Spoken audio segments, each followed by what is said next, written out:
شما تحقیقاتتون رو از بابنی و تریتا پارسی شروع کردید و به این نتیجه رسیدید که جمهوری اسلامی در آمریکا دارای یک لابیه. خب اینجا یک سوالی که پیش میاد و دور از منطقه که چطور میتونه جمهوری اسلامی در آمریکا یه لابی داشته باشه؟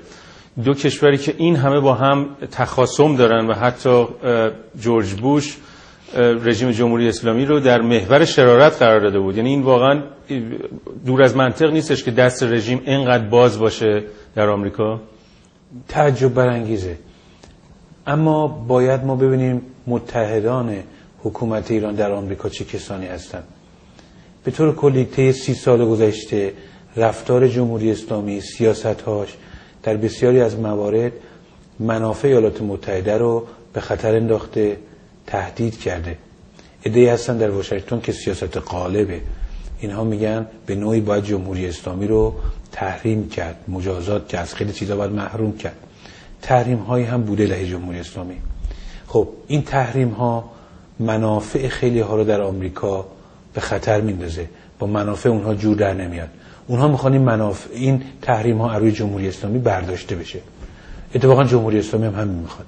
جمهوری اسلامی در اولین گام میخواد که هر کاری هم میکنه هیچ وقت تحریم یا فشار سیاسی نباشه. اصلا دنبال رابطه با آمریکا هم نیست. میخواد تحریم و فشار نباشه، کارش رو بکنه. بنابراین در این مورد با عده‌ای در آمریکا متحده. عده‌ای هستن در داخل آمریکا به همون جدیتی که خود جمهوری اسلامی میخواد، دلشون میخواد که تحریم ها برداشته بشه. اینها هم که فضا ایجاد میکنن که جمهوری اسلامی هم بیاد لابی خودش رو راه بندازه. این لابی آمریکایی چیه؟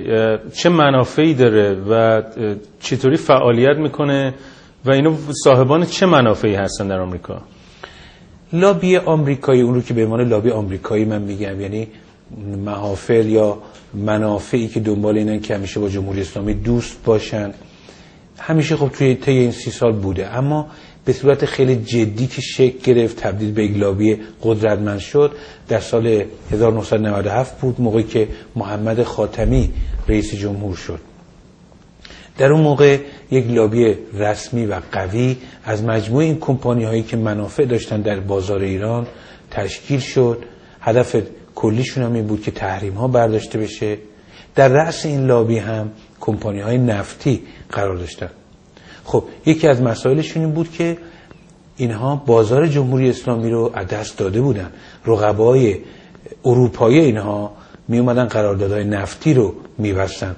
خب شما تصور بکنید که دومین ذخیره نفت و گاز جهان یه جمهوری اسلامی به روی مهمترین کمپانی‌های آمریکا، یعنی کمپانی‌های نفتی، بسته باشه. طبیعیه که لابی میکنن که این تحریم‌ها برداشته بشه. مثال خیلی روشنش اینه که در سال 1996 یک قراردادی رو می‌خواست کنوکو برای پارس جنوبی، کمپانی معروف کنوکو، ببنده.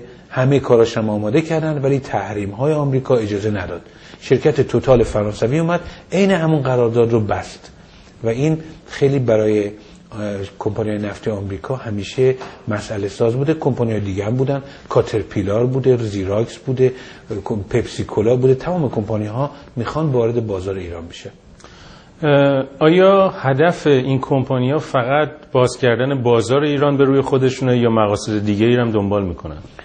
نه، کمپانی‌های نفتی خب هدف اولشون ورود به بازار ایرانه، اما مجموعه کمپانی‌های نفتی جهان اتفاقاً اینها احتیاج دارن به اینکه منافع کلی جهانی خودشون رو هم در یک اتحادی با هم دیگه او رو هم حفظ بکنن.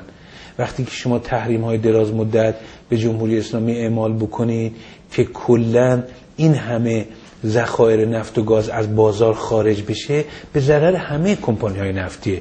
وقتی تولید میاد پایین، تشنج در بازار نفت برای همه کمپانی‌های نفتی بده. حالا سوا این که شما در بازار جمهوری اسلامی شخصاً باشید نباشید، منافع بین‌المللیتون رو به اصطلاح تحت تاثیر قرار میدید. به لابی این کمپانی‌ها برگردیم که در سال 97 اگه اشتباه نکنم شروع شد. راجع به این یه توضیحاتی لطف کنید بدین. ببینید در سال 97 عرض کردم همه این کمپانی ها جمع شدن، در رأسش کمپانی های نفتی، چندین لابی تشکیل شد. مهمترینشون به نام USA Engage بود که لابی رسمی بود. رئیسش یکی از معاونین کمپانی کاترپیلار بود، ولی شرکت های نفتی درش خیلی مطرح بودن.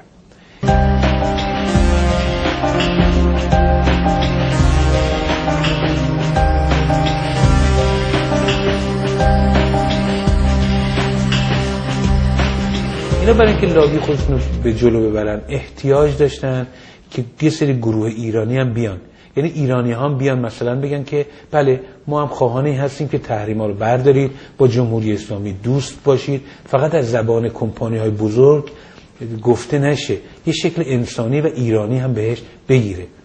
مثلا شما نگاه کنید در این گزارشی که هست میگه که خبرنگار میگه که کاوانی رئیس امریکن پترولیوم اینستیتوت که یک لابی کمپانی نفتی، کاوانی رئیس امریکن پترولیوم اینستیتوت و متحدان وی در بحبوحه یک کارزار بزرگ لابی هستند تا تحریم‌های موجود علیه ایران و لیبی را از میان بردارند. غول‌های نفتی و دیگر کمپانی‌های آمریکایی که در USA Engage دور هم گرد آمده‌اند در این لابی شرکت دارند. کمپانی‌های نفتی روی کمک از طرف سازمان‌های مردمی آمریکایی ایرانی حساب باز کردند.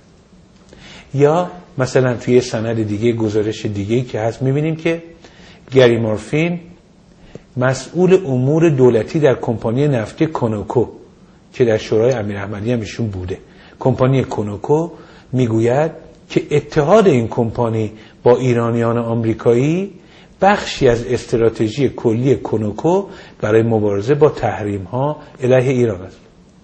خب می‌بینیم که احتیاج به ایرانی داشتن، به نام ایرانی بیان بگن. برای همین چند تا گروه ایرانی در اون موقع تشکیل شد، به نام ایرانی تشکیل شد. مهمترینش شورای آمریکایی ایرانی بود که هوشنگ امیراحمدی رئیسش بود. در سال 1997 راه افتاد و اگر نگاه بکنیم به لیست اعضای هیئت مدیره شورای امیراحمدی می‌بینیم که معاونین و رؤسای بزرگترین کمپانی‌های نفتی آمریکا در هیئت مدیره‌اش هستند. بودجه این شورا رو کمپانی‌های نفتی اکثرا میدادن. حتی پول نشریه اینها رو هم این کمپانی‌های نفتی تامین می‌کردن. خب این شورا طی 4-5 سالی که بسیار قوی بود، در اونجا مرکز جمع شدن تمام کسانی بود که در آمریکا خواهان سیاست کنار آمدن با جمهوری اسلامی و نرمش در مقابل جمهوری اسلامی بودند. روزنامه‌نگاران، سیاستمداران، نمایندگان کنگره آمریکا از ایران می اومدن، می رفتن، نماینده کمپانی‌های مهم خیلی هم فعالیت می‌کردند، در کنگره جلسه می‌گذاشتن و بسیار فعال بودند.